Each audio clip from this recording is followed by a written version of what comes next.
안녕하세요. 곽복선 교수입니다. 오늘은 원포인트 중국 역사, 문무 겸전의 천재 소도성이란 제목으로 말씀드리겠습니다.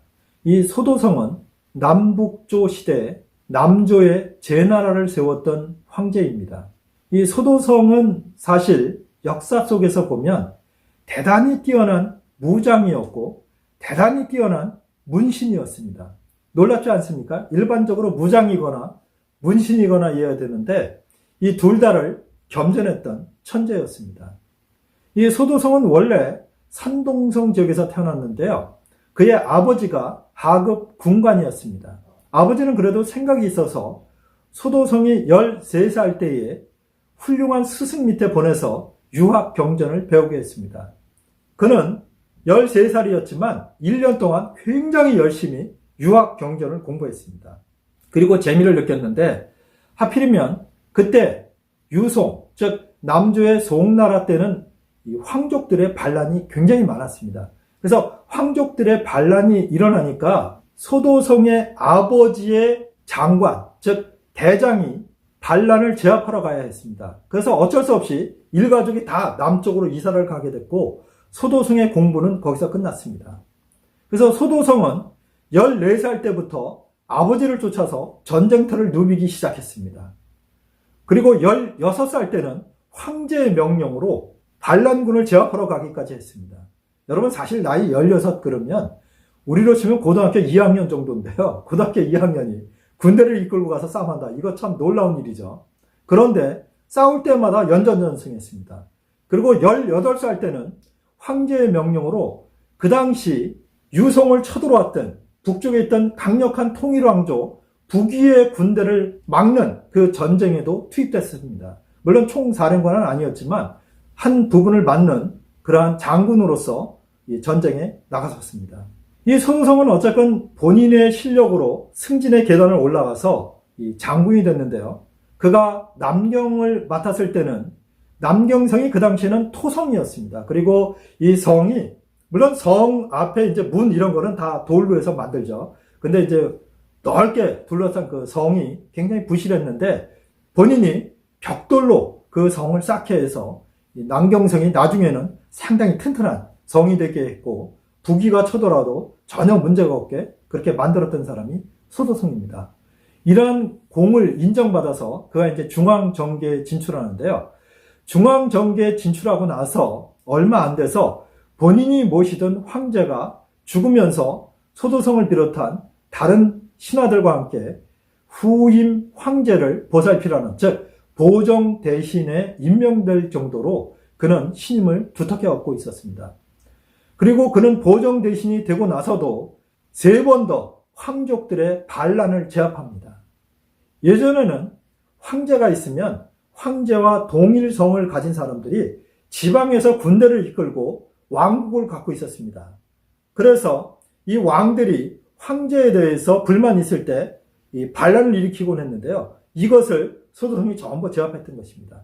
그는 송나라에 아주 충성을 다했지만 그가 어떻게 그 송나라를 뒤집었느냐? 거기에는 하나의 에피소드가 있는데요. 그가 후대에 나이가 들었을 때에 어린 황제가 서게 됐습니다. 그래서 그 어린 황제를 이 소도성이 훈육도 하고 또 보필도 하고 이랬는데 이 황제가 나이가 조금 들으니까 이 제멋대로 굴었습니다. 제멋대로 구는 것까지는 좋은데 어느 날 소도성의 재상부를 이 황제가 몰래 침입해 들어왔습니다. 그 당시 피곤에 지쳐서 이 누워서 자고 있던 소도성의 배를 향해서 화살을 쐈습니다. 물론 이 화살촉이 있는 건 아니고요. 이렇게 뭉툭한 쇠뭉치를 이제 쏴서 소도성이 배에 그걸 맞고 굉장히 고통스러워하는 걸 보고는 깔깔깔 웃으면서 내 활 쏘는 솜씨가 어떻소? 이렇게 물어볼 정도로 이 황제는 버릇이 없었고 정말 무도했던 것입니다. 그것을 겪었던 소도성은 이런 놈들이 황제가 되니까 이게 나라가 이 모양이구나. 이거 안 되겠다. 저놈은 없애야겠다. 그래서 이 내관들과 짜고 그 황제를 없애고 다른 황제를 세웠는데 이 황제도 역시 비슷했습니다. 그래서 소도성은 결국은 본인이 갖고 있는 실력 그리고 다른 사람들이 소도성을 높이 떠받들고 있었기 때문에 이 소도성 스스로가 선의를 받아서 황제가 됐고 이 남제를 세우게 됩니다. 소도성에게는 아주 특별한 이야기는 찾아보기 어렵습니다만은, 소도성을 제가 문무겸전의 천재라고 말씀드렸던 것은 13살 때 불과 1년밖에 공부를 안 했지만, 그는 그 이후에 전쟁터를 돌아다닐 때마다 유학 경제를 들고 다니면서 공부를 했다고 합니다. 그리고 더 놀라운 것은 문학적인 소질이 있어서 시도 잘 썼다고 합니다. 물론 남아있는 시는 없습니다만 역사 속에 그렇게 기록이 되어 있고, 지금 중국의 서예를 배우는 사람들이, 중국의 뛰어난 서예가 그러면 10명을 꼽을 때에 10손가락 안에 들어가는 사람이 바로 소도성입니다. 황제가 됐지만 그는 서예를 굉장히 좋아했습니다. 그래서 예서의 달인입니다. 그리고 더 놀라운 것은 중국 황제들이 바둑은 좋아했습니다만은 아주 고수는 아니었습니다. 근데 소도성은 어려서부터 바둑을 좋아했기 때문에 지금으로 치면 프로 기사급이었고요. 실제로 그 당시 나라의 최고수, 옛날엔 그 국수라고 그랬습니다. 국수들과 맞들 정도의 실력을 갖고 있었습니다. 그래서 본인이 불과 황제 생활을 4년밖에 안 했는데 바둑책을 썼습니다. 놀랍지 않습니까? 그래서 중국 역사에서 유일하게 바둑책을 쓴 황제로 기록이 되어 있습니다. 그런데 중요한 것은 그의 정치가 어떠했느냐 이거였겠죠. 사실 그는 황제 위에 53세에 오릅니다. 그리고 56세에 죽기 때문에 실질적인 정치는 한 3년 정도밖에 하지 못했습니다. 하지만 그가 편 정책은 두 가지 특징이 있는데요. 하나는 강력한 북위의 공격을 막기 위해서 국방을 튼튼히 하는 정책을 썼습니다. 그래서 성들을 아주 견고하게 구축하도록 명령을 내렸고, 그래서 북위가 함부로 이 남쪽을 공격하지 못하게 막았습니다. 그리고 두 번째 정책은 중국 역대 명군들과 똑같았는데요. 그는 남제의 경제의 기반이 농업이라는 걸 알고 있었기 때문에 농민들에게 요역을 감해주고 세금을 낮춰줘서 이 생산력을 올리게 했습니다. 그 외에도 이 수리관계 시설을 열심히 개선했고, 또 학교 교육을 장려했습니다. 이제 본인이 사실 1년밖에 못 배웠기 때문에 그것이 항상 마음에 남아 있었던 것 같습니다. 그래서 학교 교육을 장려했습니다. 사실 어떻습니까? 이 명군들이 취하는 정책은 거의 비슷하죠. 국민들을 편하게 하고 세금을 낮춰주고 생산력을 올리고 국방을 튼튼히 하고. 사실 간단합니다. 현대도 마찬가지죠. 어떤 거겠습니까? 국가 안보를 아주 강력하게 지켜주고 국민들이 마음 편하게 이렇게 살 수 있게 하는 것.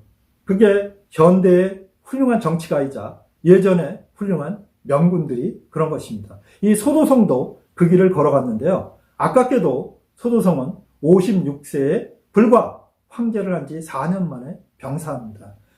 사실 문무겸전의 천재인 소도성이 조금만 더 오래 살았다면 이 남제의 왕조가 길게 갔을 것입니다.